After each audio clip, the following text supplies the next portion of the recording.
Coming to you from sunny California and the Great White North. Get ready. We are breaking down the obstacles on the Armchair Ninja Podcast.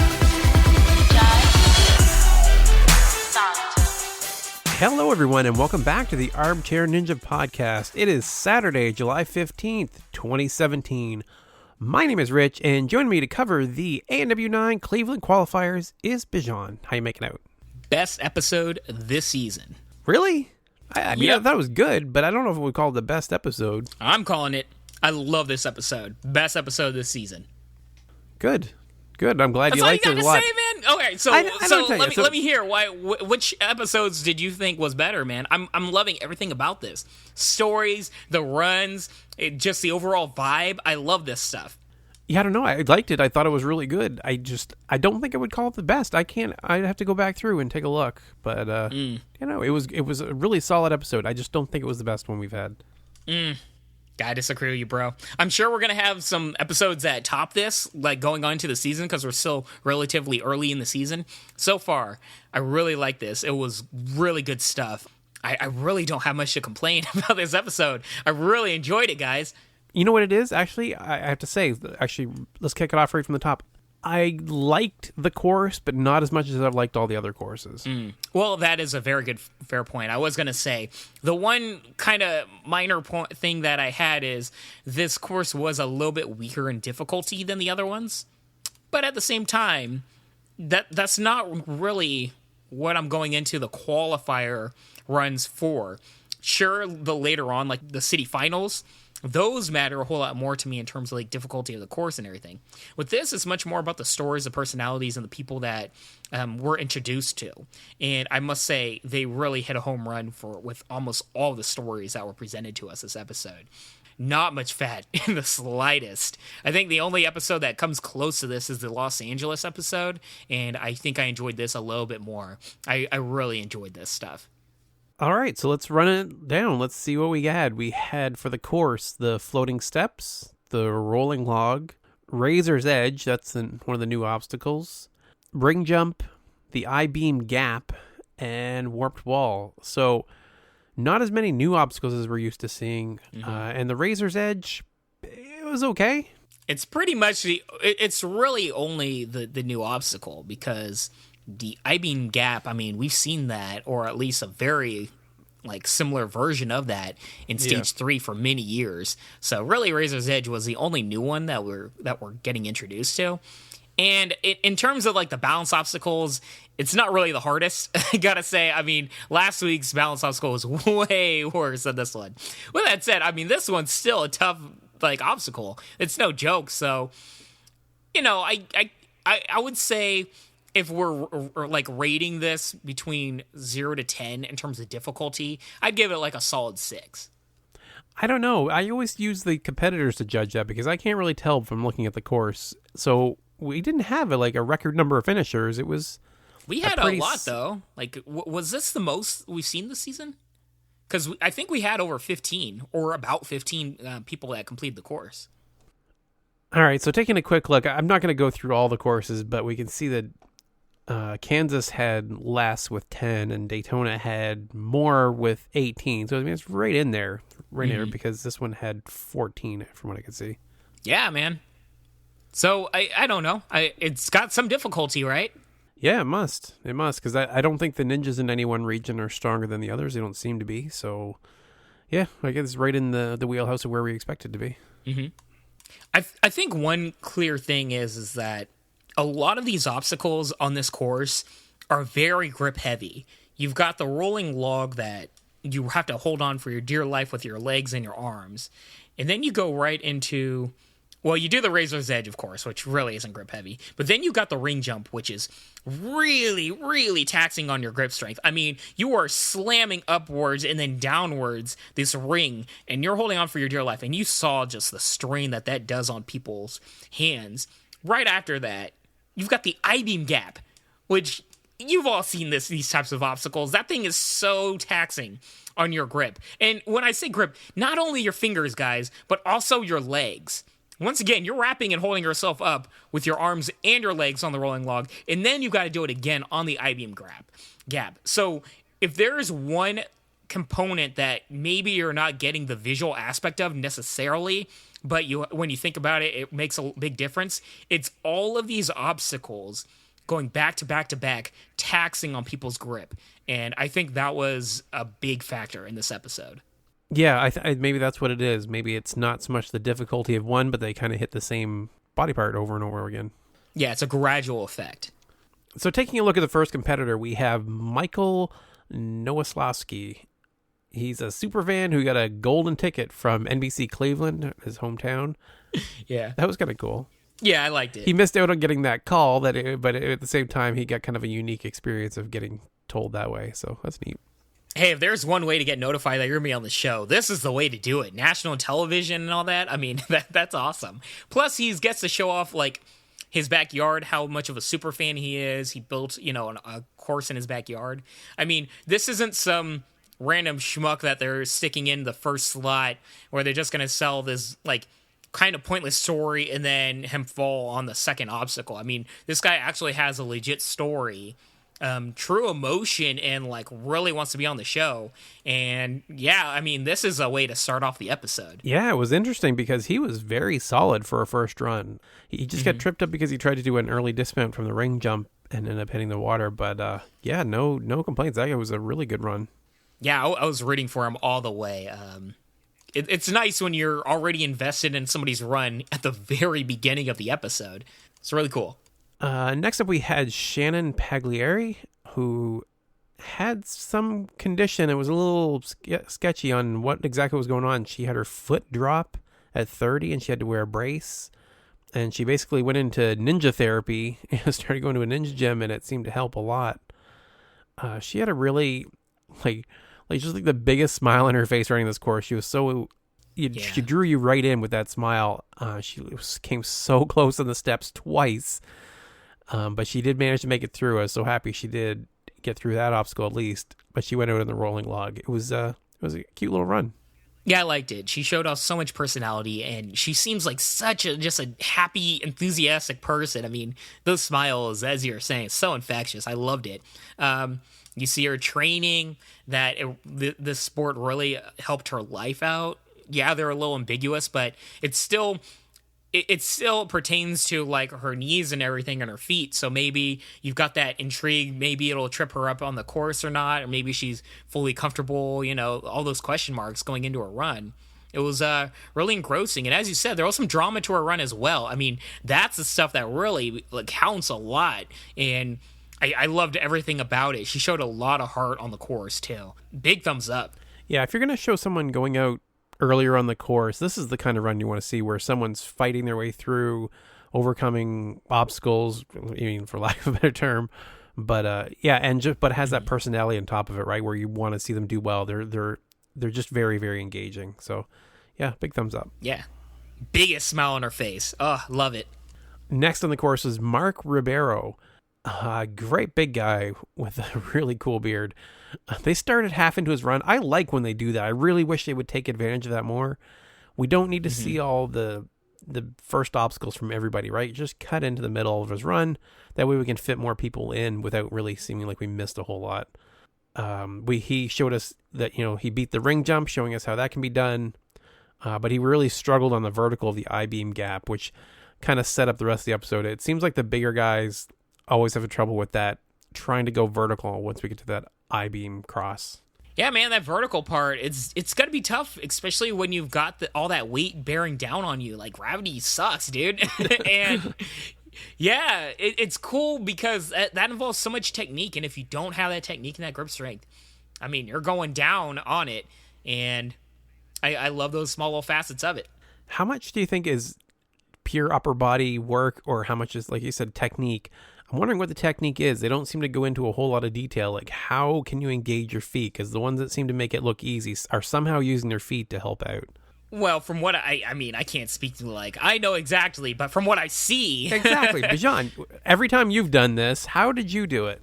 Oh, well, Rich, but from what I've seen, you have to engage your legs really close to your hips, right? Like, almost like you're sitting down on your butt, but, you're not. And you have to grab onto it's more about the you're engaged with that, right? So therefore you're not using your hips bearing down towards downwards, Gravity is no longer like bearing downwards. Then what you do is you hold on, and I think the key is that you grab up onto the vertical part with one arm, and you have to squeeze for your dear life. So therefore you can grab onto the next one, and then you have to scoot your hips, and I hope you guys are following along with me. You got to scoot your hips upward and close to that vertical beam, because it's much more of a core and leg thing than you probably see. And then you kind of scoot your upper body up. If you're just like laying downwards and you're just putting all your weight downwards and then trying to grab upwards with your arms, you're gonna have a really tough time, guys. It's much more of your core actually than it is anything else. That makes sense. That was a good description, because I could see that they were doing something with their lower body. I just couldn't quite figure it out, but I think you nailed it, or at least close enough for our purposes. Yeah, easiest way is like you're kind of just like thrusting your hips into the beam, if that makes sense. I can describe it some way else, but we're not going to go there. Next on the course, moving on, we have... Just moving on? No? You don't want me to keep going? Annika Nishala, who had cancer in her arm and almost lost her arm. I don't know why this struck me as funny, but when she said, "I like my arms, they do cool stuff," I just thought that was such that was awesome. Interesting way to phrase it, and it was... instantly put me on her side. Like, oh my god, I like it was her. The way she said it. Rich, if you can, you need to pull up a clip of that, because that was good stuff. And it's a small little thing, but that's the stuff where it just shows off so much personality. And she's got that quirky, fun side to her where she's like, I like my arms, It would kind of suck if I lost them. So I like that she made it a lighthearted thing, but it also from a very serious situation. And she showed off a lot of heart. I mean, obviously, she had to have a lot of heart just to go through everything she did. And she had a very fun personality. Her run was super engaging. This girl, you got to watch out for. She's good stuff. Yeah, she's a competitive climber. She caught herself on the Razor's Edge somehow. Like, it was so close. I do not know how she did that. But she wasn't able to get over the 10-inch peg on the ring jump. But thankfully, she did make the top 5 for women, so we will see her in the city finals. Yeah. And one thing, Rich, that ring jump, that 10-inch peg, was that there last year? Because last year we saw a lot of competitors kind of like use at the very top, like grab both pegs and kind of like get the second peg over that first initial hump very easily. Yep. And nobody even attempted that this year. It's got to be higher, right? Yeah, I was thinking the exact same thing. They must have made that higher to avoid people doing that, because I remember the exact same thing and thinking that, like, that peg is higher than it was before. Yeah, I thought so too, but I just want to make sure it wasn't just me, because I'm like, nobody's even attempting that. That definitely looks harder. Okay, cool. Yeah, either it's not possible because of the way they positioned it, or they were told they're not allowed to do that. I'm not sure. Could be that too. Good point. Although that's kind of weird, right? Because traditionally they want people to just take whatever route they can, to a degree. It could have been a combination of both, right? It might have made it more difficult, and they might have told them, we want you to use both hands on that ring. I feel you. Next up on the course was Michelle Warnky, who... Woot woot! Yes, Michelle is amazing. Big fan of hers. One of the strongest women in the sport. Yep. And we saw her go out in the ring jump, though. I was really surprised. I thought she was going to complete it. Stunned. I mean, it's not just that. Michelle Warnky is so strong, especially when it comes to upper body and grip strength. I mean, if there was a woman that I thought would just beast mode this obstacle, it's got to be Michelle Warnky. And I was stunned, I think maybe it has to do with the fact that she went on a little bit earlier. Like, I don't know if these are chronological runs, but I don't know. That run let me scratch in my head, because I just have so much faith in her that she can complete that, and I believe she made it to the finals. I have to imagine she's going to get through that. I think she just didn't figure out that obstacle quick enough, and I have a feeling the next time she gets on it, she's going to definitely have the answer for that obstacle. Yeah, I have every faith in the world that she will. But moving on, we had PJ Walsh, a comedian, a friend of Matt Eisman's, who's had trouble with logs for the last 2 years, which is kind of a funny little segment. Showed him training with a bunch of different logs. And they had a log obstacle, of course, on this episode, so he ended up beating the rolling log. But went out on the Razor's Edge. If you look at all of the runs, if I was going to cut one, I think this is the one that probably could have been trimmed off.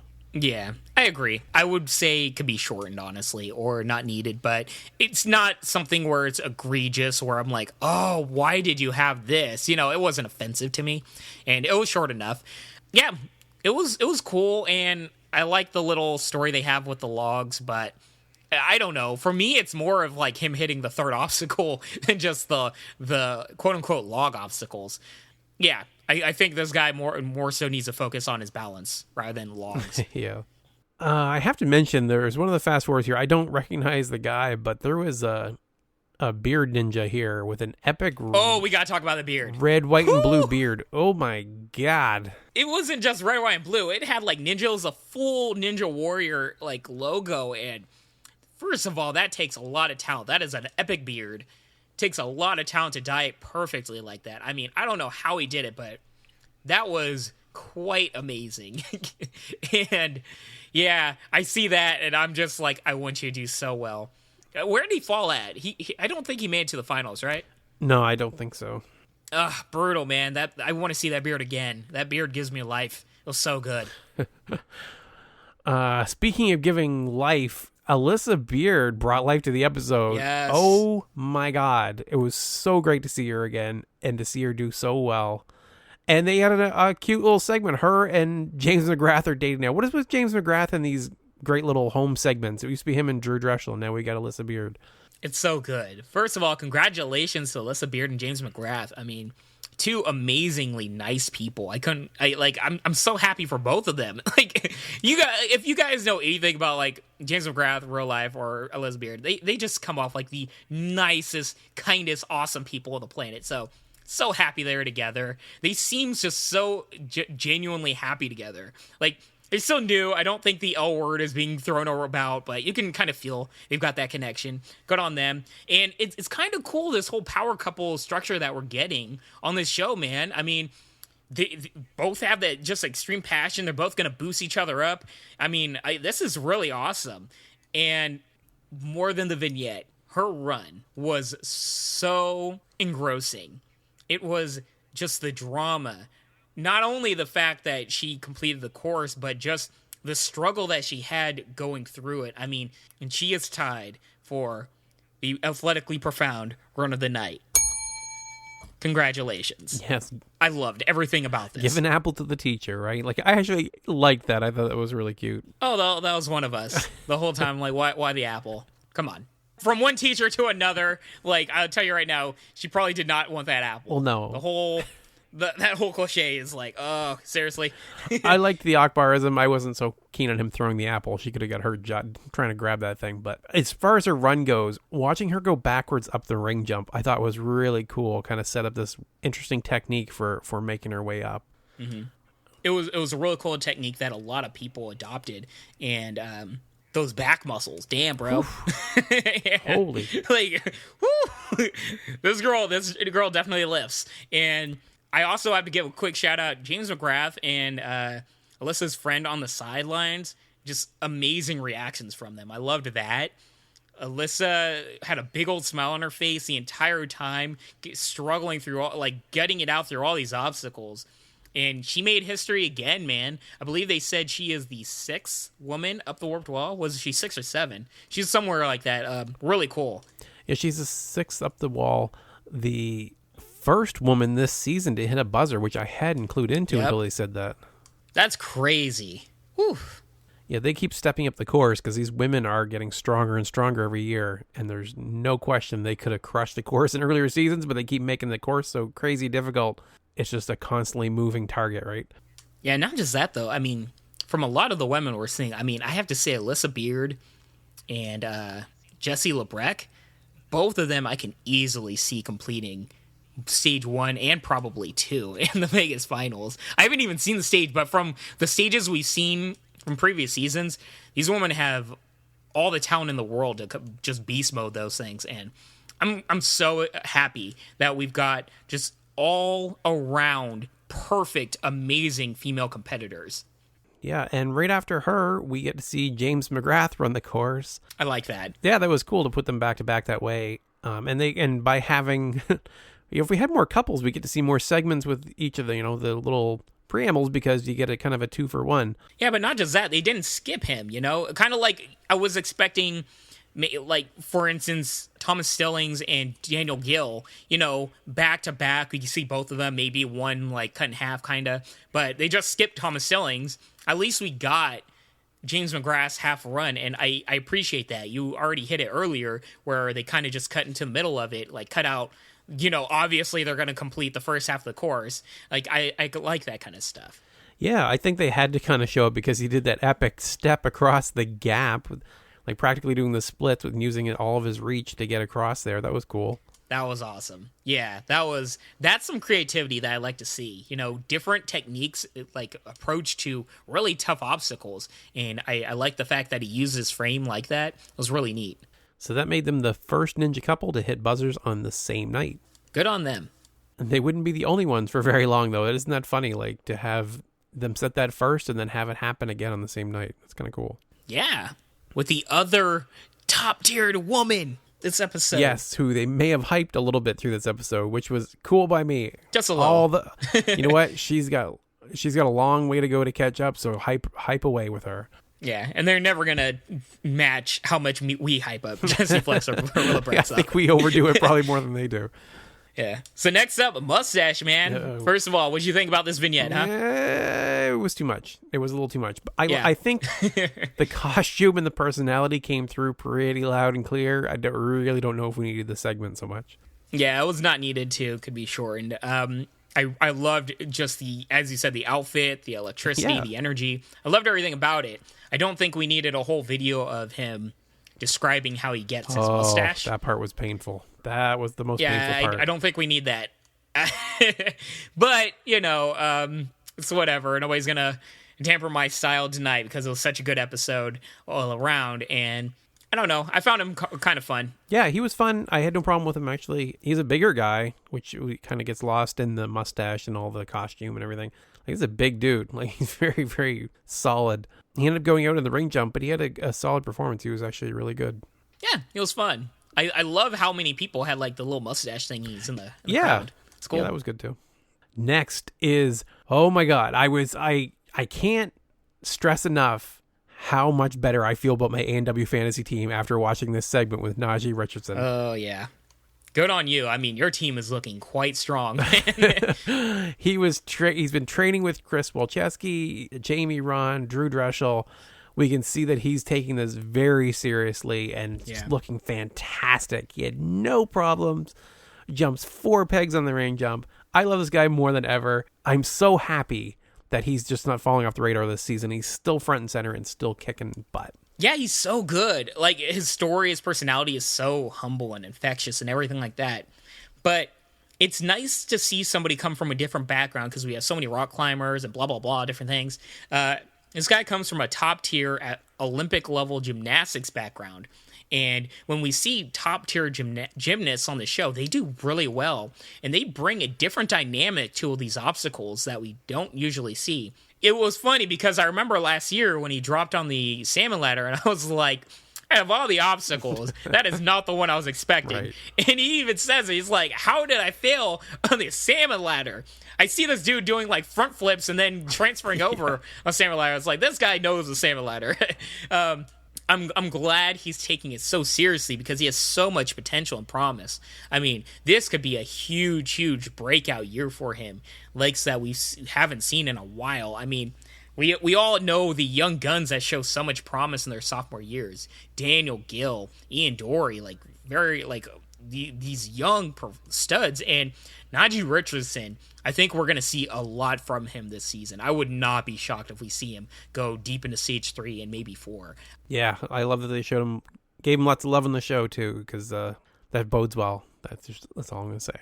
Calm down, Rich. Calm down. Yeah, I'm very excited. I'm very excited because someone's score in ANW Fantasy is not looking so good. I got to say, I don't know who Drew Dreschel is, but apparently the champ can't spell. Am I getting knocked for spelling? Are you serious? Did you check Twitter? I see now. Somebody, a.k.a. Rich over here, is trying to ding me on a technicality because I misspelled Drew Dreschel, even though I did this all quickly in one night because I knew my picks. Shame on you. Yeah. Trying to get me on a technicality. No, that is not how you do things up on this. Props to you, Travis McClure, for not giving in to these cowards. These cowards, I say. Trying to ding people on technicalities. I'm going to win fair and square, just as always. Next week, I've got two of my other top picks coming through. We're going to get this. Champ is here. Shame on you, Rich. Shame. Don't try to turn this around to me just because you can't spell. No. Shame. Yeah, definitely not. I see how it is. Shame on you. Shame on you. Oh, I don't know what it is. I misspelled the S with the C or whatever. Blah, blah, blah. Get out of here. I pointed it out so that it can be fixed so that I can beat you fair and square. I just think that you should be ashamed of yourself for not being able to spell one of the best ninjas in the sport. Just saying. All right, so moving on, we actually had Rachel Goldstein get fast-forwarded. DRE. And then I'm trying to think. CHSEL. That's how you spell Drew Drechsel properly. Thank you. I'm not editing out that pause as you tried to figure it out. I had to think. I wanted to make sure I was right. So moving on to back to the show here, we had Rachel Goldstein, one of the Fantastic Four, got fast-forwarded. She had gone out on the ring jump, and unfortunately that meant she did not make the top 5 women. I was wondering. I was like, one of them didn't make it. Oh, Goldstein. That sucks, man. She's good. Yeah, she's really good. Next up, we had Sarah Pullin. Oh, my God. So, Sarah's run, I gotta tell you, so we've had emotional moments for the rest of the season where, like, you know, little man tear here or there. I was a wreck. I was bawling my eyes out at this run. This was, like, the most emotional run I think I've ever seen on the show. And judging by the Twitter comments I saw, everybody else was in the same position. Like, this was a really, really heartbreaking run. My heart was just ripped out. I mean, it was brutal. And I don't even know what to say because I work with kids a lot. You see in the videos how much he loved ANW and how much the show meant to him. And it just makes you connect a little bit more with the child. The genuine happiness that he had and the family. I don't know. It was really tough for me. Way harder than most. And as a parent, I can just imagine how you felt, Rich. But that took a lot of heart and a lot of other things for that woman to not only train for the show on such a short notice, but also give it her all and actually complete a few obstacles. Like, you can just see how upset she was when she almost made it past the rolling log but failed at the very end, and then you just wanted her to do so much more, and I was there with her every moment, and I can just wish them the best. Yeah. It was tough to see, man. It was that really hit hard. Oh, you're taking me right back into it, man. It is really, really tough. Like you said, as a parent, it's just the worst thought. And the fact that she hasn't been training very long, but wanted to do this for him. She had actually, if you can get through it, if you can muster up the strength, ANW Nation, Nikki from ANW Nation did an interview with her, and you can check it out there. I can't read it. I think, within the next week or so, I'll go to read it. But yeah, I'm sure it's very good. But yeah, if you want to check that out, she did unfortunately fail on the rolling log. He said the look on her face, like, she was disappointed. Like, she had no reason to be disappointed at all. Like, just the fact that she got out there and managed to beat the floating steps was, you know what, every step is a victory sometimes, and I just can't say enough good about her, and just my heart goes out to her for sure. Yeah, this is a prime example where, that is a lot of courage that they're displaying on there. Quick shout out to Nikki also at ANW Nation. She's been doing a fantastic job this season, getting really in-depth connections with a lot of the ninjas and a lot of their stories, and it's really good reads. Check that stuff out. I didn't read the interview, probably like you, Rich. It's like I need some time to process that one. It's tough, but I'm going to eventually, and I just wish them the best. Yeah, and then it led into Mike Bernardo's having this whole segment with his dad, who has gotten pancreatic cancer. It was like, oh, come on. Like, we can't do these back to back. You're killing me here, ANW. Like, he got a backslap from his dad this time around. Apparently he was adopted, we find out, at 6 months old. Mm-hmm. It was a really good story. I mean, I liked this a lot. Yeah. Mike Bernardo, they've kind of done this almost every episode this season, where they get one of these relatively well-known ninjas that have been on the show many times, but they really go in depth with their stories, and really you get a much deeper connection with who they are as a person. And I've really enjoyed these. And Mike Bernardo really got to highlight this episode. I wish it was on better circumstances. I mean, the story about his father, I mean, that's really rough, and I really wish them the best. But Mike Bernardo really showed a lot of heart. It really made me feel much more like of a connection to him, because he really was no longer just this energetic, buff, like, firefighter. He really showed off a lot of personality and really a lot of heart and humbleness in his video. Really made me feel much more for the guy. And I still loved the guy before, but, like, even more. I must say, it was a little weird, them saying the backslap was just a ceremonial thing from the Japanese competitors, the Japanese version of Ninja Warrior. I'm like, what? Like, I'm not going to go into dynamics of that, but that's so just wrong on so many levels. It's like, if you're going to do one of the most iconic things from Sasuke, like, call it how it is, guys. But with that said, I don't want to deter from Mike Bernardo. I mean, this was really cool stuff. Yeah, it was good. He ended up beating the course, obviously, but they said something during his run that I think is true. I feel like Mike is probably one of the most humble ninjas there is. I really don't think he realizes how good he is at this sometimes. It really gives you that impression that he's just so humble, and I'm so glad to see him get the attention that he deserves. Yeah. And shout out to that awesome elbow drop that he does at the top of the warped wall. That was amazing. I think that was a shout out to Randy Savage, because he got like the armband sequences also. I think he might be a Randy Savage fan. That was awesome. Oh yeah, dig it. Oh yeah, brother. And all of our listeners hate us. Yes, instantly. And they're right too. Next up, we had a couple fast forwards of some fan favorites and our favorites. John Alexis Jr., who ended up going out in the I-beam gap, but he was 16th overall, so he still moves on. So that's good. Yeah, I had a mini heart attack right there. I'm like, oh my God, no. Yeah. I was like, please get through. And then Jamie Rahn, who finished the course, as always, so strong. Of course. Yeah. I'm happy for Jamie Rahn. Hopefully he gets, more love next episode, but I can't complain much about this episode. There was not much fat. It was good stuff. Yeah, overall. Yeah, for sure. Next up, we had Ricky Stenhouse Jr., the NASCAR driver. He's the first driver to actually return to the show to try to do better. And he was able to beat the rolling log this time and ended up going under the ring jump. So it was good. Good on him. Yeah. I mean, progression, and he's a big name. I mean, he's dating Danica Patrick. Yeah. Good on that guy.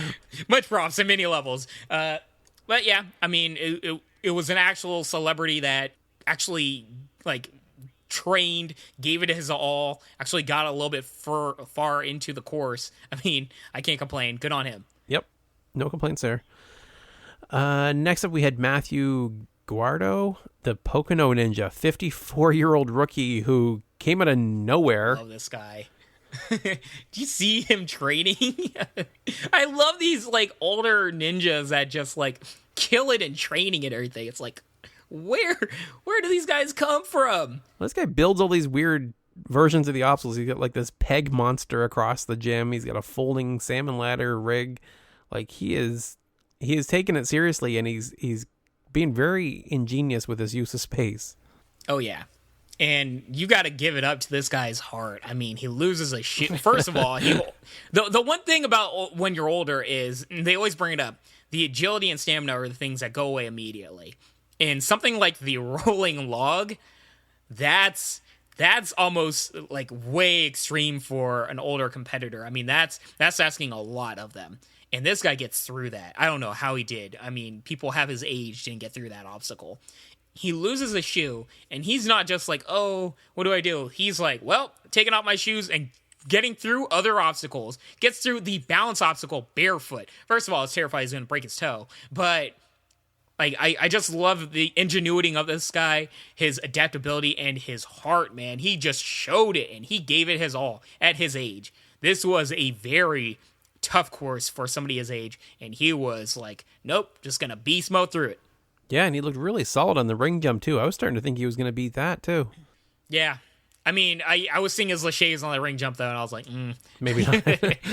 he's gonna have a little bit of a tough time later on, but yeah, I mean, you got to give up for that guy. That was some cool stuff. After that, we had a fast forward of Mike Meyers, the course killer, who ended up falling on the I-beam gap with a very strange jump. I'm super flip. I don't know what he was doing. Yeah, I don't know how he came to that point to where he did that crazy flip. It definitely was cool though. I mean, I saw that, but I kind of was like, ooh, if you were to like kick off a little hard, he'd be like flying out into the crowd. So that's kind of scary. But I'm glad he was safe, and he definitely he must have made it to the finals. He did. Right? We got to the I-beam. So I'm glad, because Mike Meyers is a very good ninja. Kind of understated. He's great. So I definitely expect him to actually fix whatever weird technique he tried on that I-beam the next time up.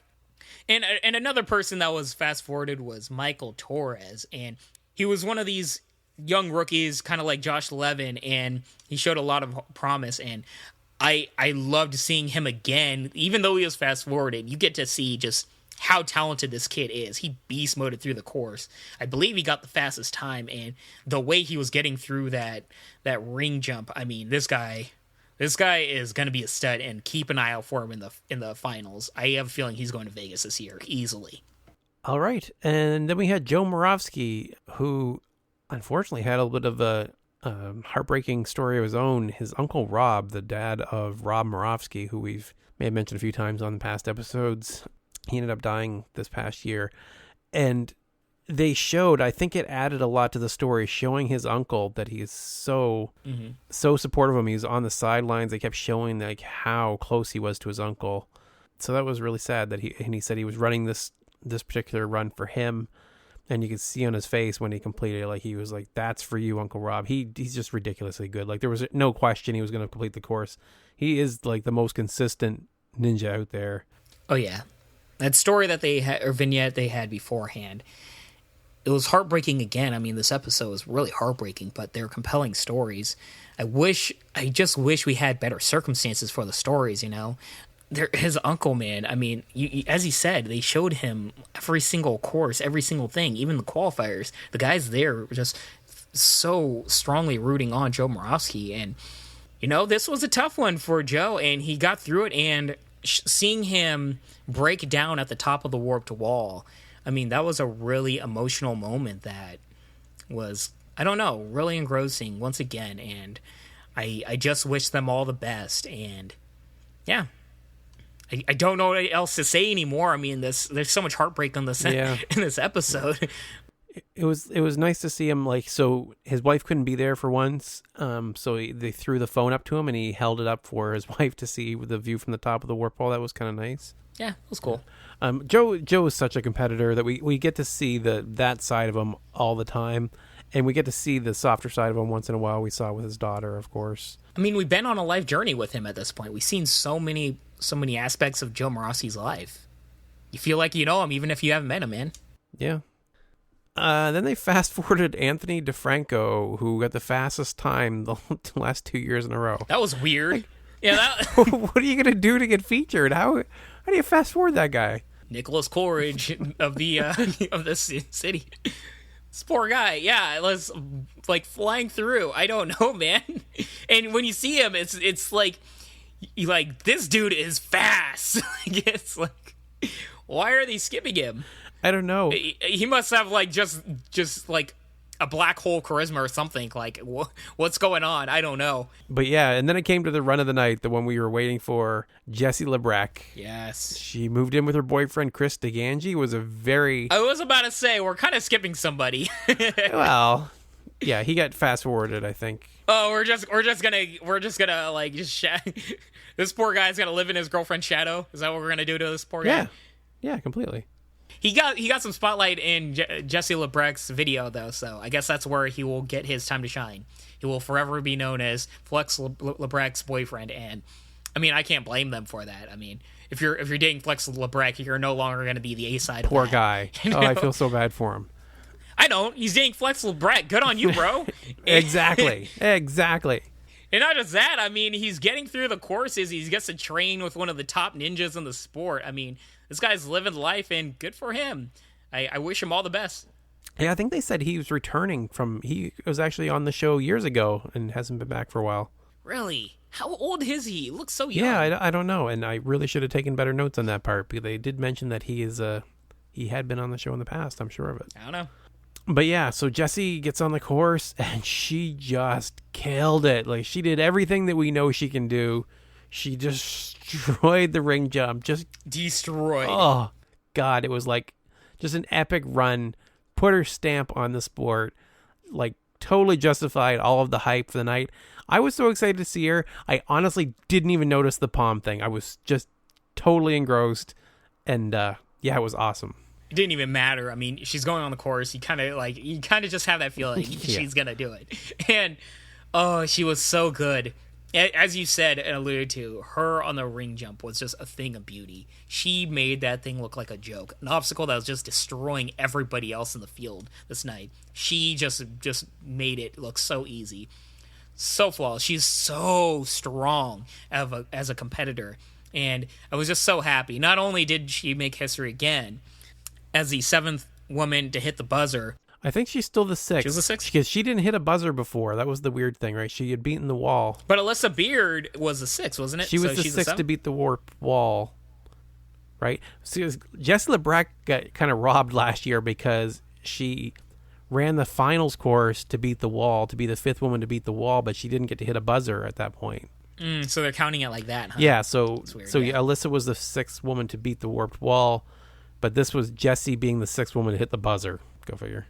Yeah, you guys have fun figuring that out. But okay, so bottom line. But the cool thing is that, 2 women hit the buzzer this episode. Right. It was really cool. Flex Labrecque looking so strong. She's definitely cementing herself in the very, very top upper echelon of female competitors in the sport and competitors alone in the sport. And, of course, no surprise to anybody, she's tied with Allyssa Beird as the athletically profound run of the night. Congratulations. Awesome run. So that is it for this episode. Please stop by our Facebook page and give it a like. And if you'd like to reach out to me, you can reach me as rich@ninjapodcast.com. I am at Ninja Podcast on both Instagram and Twitter. And Bijan, how can they reach you? Hit me up at Twitter and Instagram at Bijan151. That is Bijan 151. I apologize if I don't get to you until around Tuesday or Wednesday. That's typically when I watch ANW. So therefore, I'm a little bit more fresher for the podcast, guys. But definitely I will respond to you guys as soon as I can. All right. Thank you all for listening, and I hope you have a great week. Peace and love, y'all. And the champ will always be here, even if he spells Drew Dreschel wrong slightly. Punk cheaters.